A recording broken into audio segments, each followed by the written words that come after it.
Alhamdulillah, wassalatu wassalamu ala rasulillah wa ala alihi wa sahbihi wa man sara ala nahjihi wa stanna bisunnatihi ila yaumil qiyamah, amma ba'd.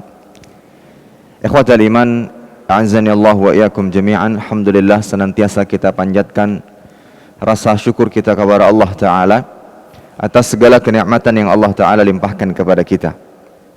Salawat dan salam senantiasa kita haturkan kepada junjungan kita Nabi Muhammad sallallahu alaihi wasallam beserta kerabat beliau, para sahabat dan orang-orang yang senantiasa terus-menerus berada di jalannya sampai hari kiamat kelak. Ikhwatal iman, azanallahu wa iyyakum jami'an. Kembali kita melanjutkan pembacaan kitab Riyadhus Shalihin min kalami Sayyidil Mursalin yang ditulis oleh Imam An-Nawawi rahimahullah taala, dan kita masih pada bab al-yaqin wat tawakkul, keyakinan dan bertawakal. Dan insyaallah taala pada kesempatan kali ini kita akan membaca hadis yang kelima dalam bab ini, atau hadis ke-78. Kita bacakan hadisnya. An Jabirin radhiyallahu anhu annahu ghaza ma'an nabi sallallahu alaihi wasallam qibala Najd. Falamma qafala Rasulullah sallallahu alaihi wasallam قفل معهم فأدركتهم القائلة في واد كثير العظاه فنزل رسول الله صلى الله عليه وسلم وتفرق الناس يستظلون بالشجر ونزل رسول الله صلى الله عليه وسلم تحت سمرة فعلق بها سيفه ونمنا نومة فإذا رسول الله صلى الله عليه وسلم يدعونا وإذا عنده أعرابي فقال إن هذا اخترط علي سيفي وأنا نائم فاستيقظت وهو في يده سلطة قال من يمنعك مني قلت الله ثلاثة ولم يعاقبه وجلس متفق عليه. Artinya dari Jabir radhiyallahu taala anhu bahwasanya ia berperang bersama Nabi sallallahu alaihi wasallam di daerah dekat Najd, yakni perang Dzatur Riqa. Setelah Rasulullah sallallahu alaihi wasallam kembali dari perjalanannya, ia pun kembali bersama mereka. Kemudian mereka beristirahat untuk tidur siang dalam suatu tempat atau lembah yang memiliki pohon yang berduri. Rasulullah sallallahu alaihi wasallam turun dan orang-orang pun melakukan hal yang sama, kemudian mereka berteduh di bawah pohon. Rasulullah sallallahu alaihi wasallam turun kemudian berteduh di bawah pohon samurah. Kemudian beliau menggantungkan pedangnya di situ, dan pada saat itu beliau dan para sahabat-sahabat lainnya pun tertidur.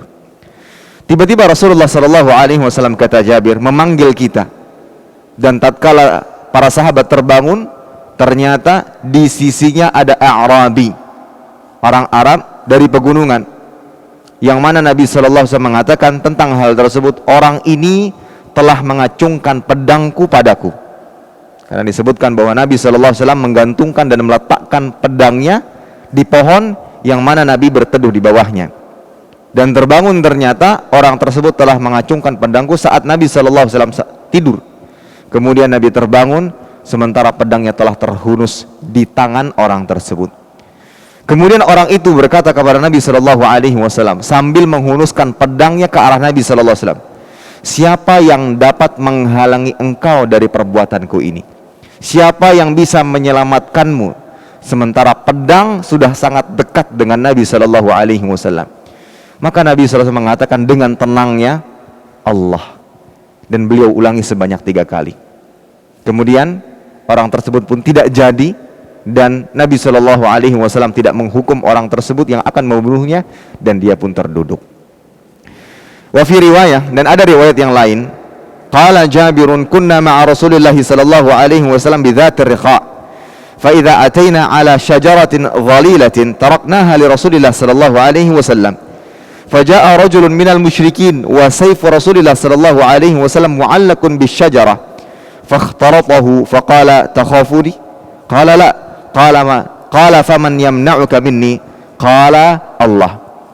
Dalam riwayat lain disebutkan, Jabir berkata, kita semua bersama Rasulullah sallallahu alaihi wasallam dalam peperangan Dzatur Riqa. Kemudian tibalah kita pada sebuah pohon yang rindang, dan kami biarkan atau kami tinggalkan pohon tersebut sebagai tempat berteduhnya Rasulullah sallallahu alaihi wasallam. Kemudian datanglah seorang laki-laki dari golongan kaum musyrikin, sedangkan pedang Rasul sallallahu alaihi wasallam digantungkan pada pohon tersebut. Orang itu menghunuskan pedangnya lalu berkata, "Adakah engkau takut kepadaku?" Maka Nabi mengatakan, "Tidak." Orang itu berkata lagi, "Siapa yang dapat menghalangi engkau dari perbuatanku ini?" Maka Nabi sallallahu alaihi wasallam menjawab dengan tenangnya, Allah subhanahu wa ta'ala. Wa fi riwayah Abi Bakar al-Ismaili fi sahihihi, dan ada riwayat dari Abi Bakar al-Ismaili dalam kitab sahihnya, qala man yamna'uka minni, qala Allah, qala fasaqata as-sayfu min yadihi fa akhadha Rasulullah sallallahu alaihi wasallam as-sayf, faqala man yamna'uka minni, faqala kun khaira akhidhin, faqala tashhadu an la ilaha illallah wa anni Rasulullah sallallahu alaihi wasallam, qala la walakin u'ahiduka alla uqatiluka wala akuna ma'a qaumin yuqatilunaka, fa khalla sabilahu fa ata ashabahu fa qala ji'tukum min 'indi khairin nas. Dalam riwayat lain, yaitu Abu Bakar al-Ismaili dalam sahihnya mengatakan, orang yang datang kepada Nabi sallallahu alaihi wasallam berkata ketika telah menghunuskan pedangnya ke arah Nabi, "Siapakah yang dapat menghalangi engkau dari perbuatanku ini?" Maka Nabi sallallahu alaihi wasallam mengatakan, Allah. Nah, di riwayat ini ada lanjutan kisahnya. Ketika Nabi sallallahu alaihi wasallam mengatakan Allah, orang tersebut pun menjatuhkan pedangnya. Terkagum-kagum dengan ketenangan yang dimiliki oleh Nabi sallallahu alaihi wasallam yang begitu bersandar kepada Allah Subhanahu wa taala. Jatuhlah pedang tersebut dari tangan orang ini. Selanjutnya Nabi sallallahu alaihi wasallam mengambil pedang tersebut dan bersabda, "Sekarang gantian." Pedang tersebut dihunuskan oleh Nabi sallallahu alaihi wasallam ke arah orang itu dan mengatakan, "Siapakah yang menghalangi engkau dari pedangku ini atau dari perbuatanku ini?"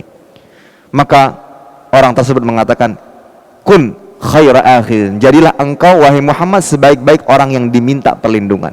Dalam arti dia tidak memiliki sandaran, menganggap bahwasanya ya sudah mati ini ketika pedang sudah dihunuskan ke arahnya. Tidak ada sesuatu yang dia yakini yang bisa menolongnya dalam kondisi-kondisi yang secara akal manusia mustahil. Kun khaira akhirin. Jadilah engkau wahai Muhammad sebaik-baik orang-orang yang dimintai perlindungan. Maka Rasulullah sallallahu alaihi wasallam bertanya kepadanya, "Tashhadu an la ilaha illallah wa anni Rasulullah?" Apakah engkau mau bersaksi bahwa tiada Tuhan yang berhak disembah kecuali Allah dan bahwasanya saya yaitu Rasulullah sallallahu alaihi wasallam adalah utusan Allah? Maka orang ini mengatakan, "Tidak. Tapi saya berjanji kepadamu bahwa saya tidak akan pernah memerangimu lagi dan tidak akan pula bersama orang-orang yang akan memerangimu." Maka Nabi sallallahu alaihi wasallam membebaskan dan membiarkan orang tersebut. Kemudian dia mendatangi sahabat-sahabatnya. Maksudnya orang ini datang kepada kaumnya dengan mengatakan, "Ji'tukum min 'indi khairin nas."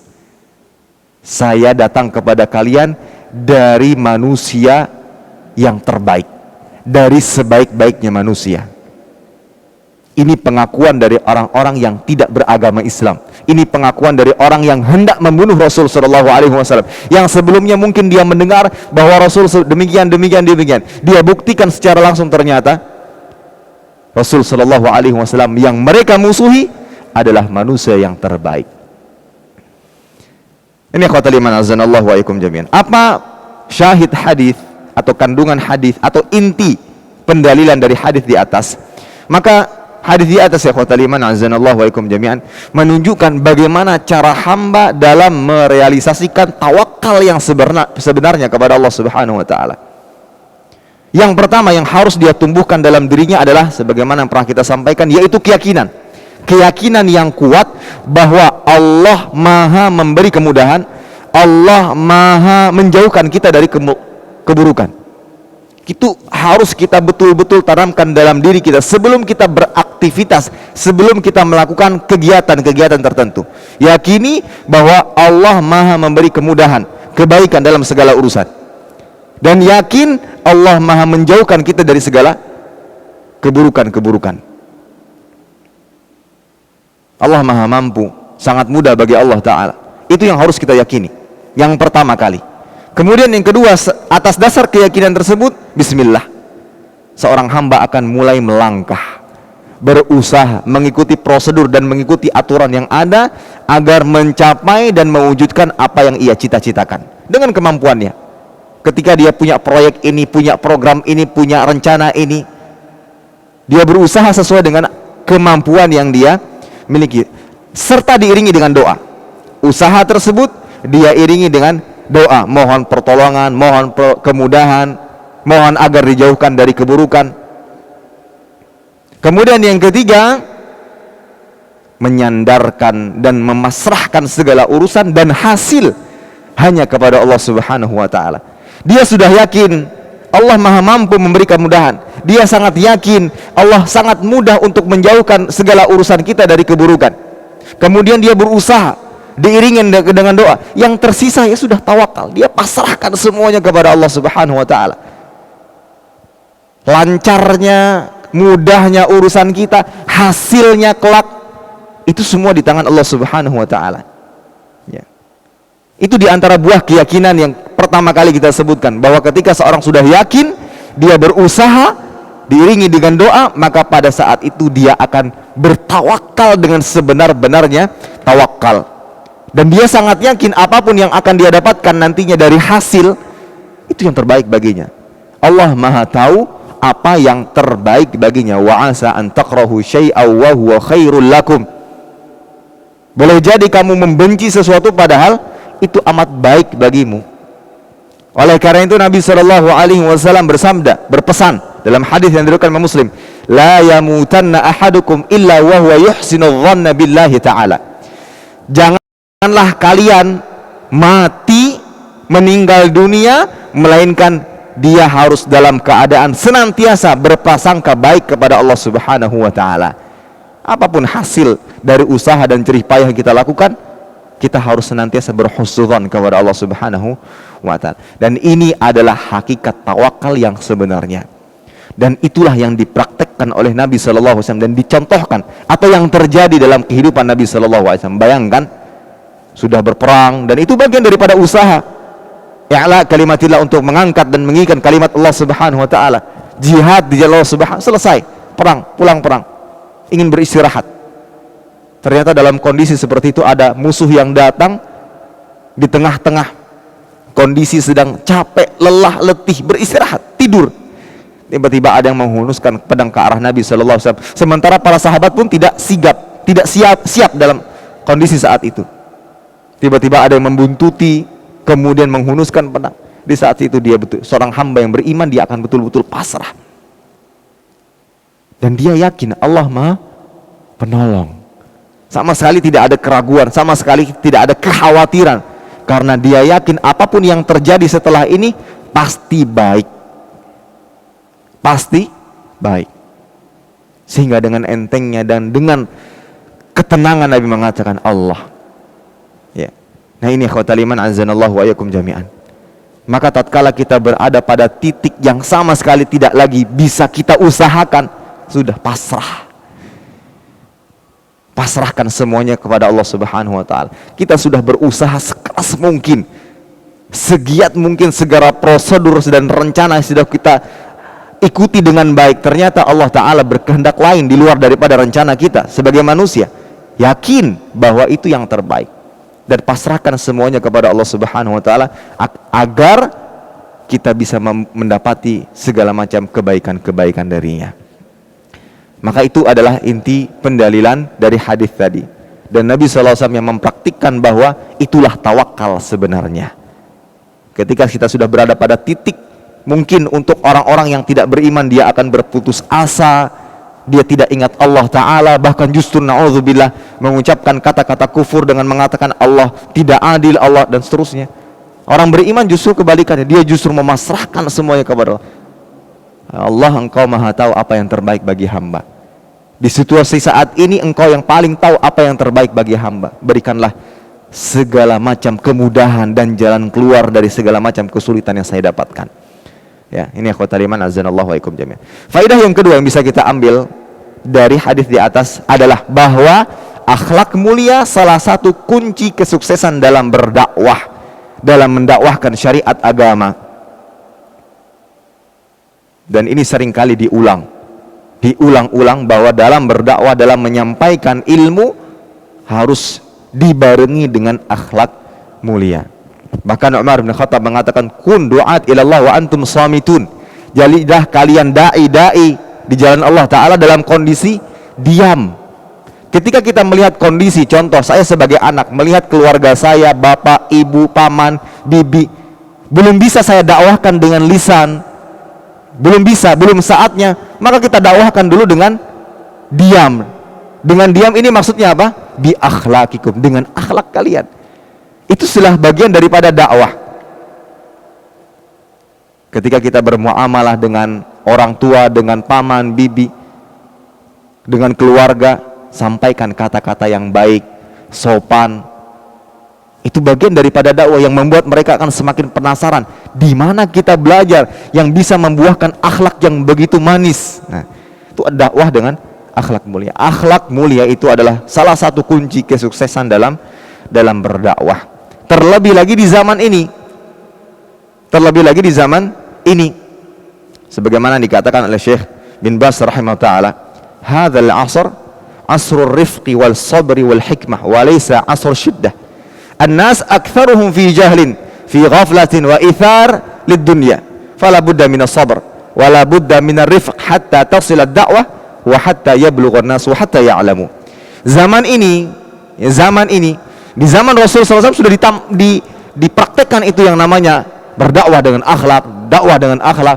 Itu di zaman Nabi SAW, yang kebenaran itu masih bisa dilihat dengan nyata.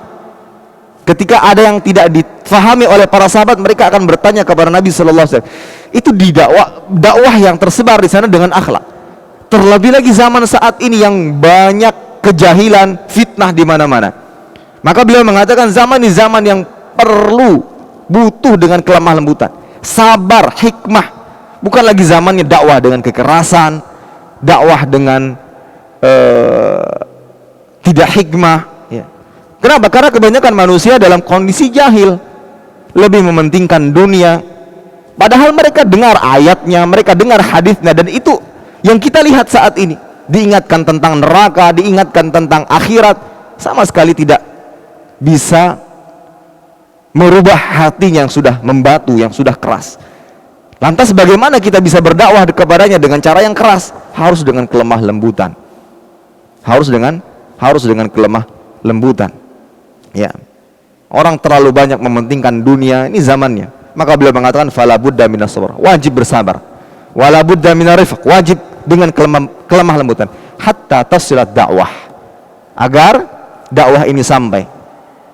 Agar mereka mengetahui. Ini ikhwatal iman azanallahu wa yakum jami'. Yakin ikhwatal iman, setiap kali kita berbuat baik itu pasti akan memberikan pengaruh besar di kemudian hari. Mungkin saat ini tidak kita rasakan, namun di kemudian hari itu akan memberikan pengaruh besar, terutama bagi dakwah Islam ini, dakwah sunnah ini.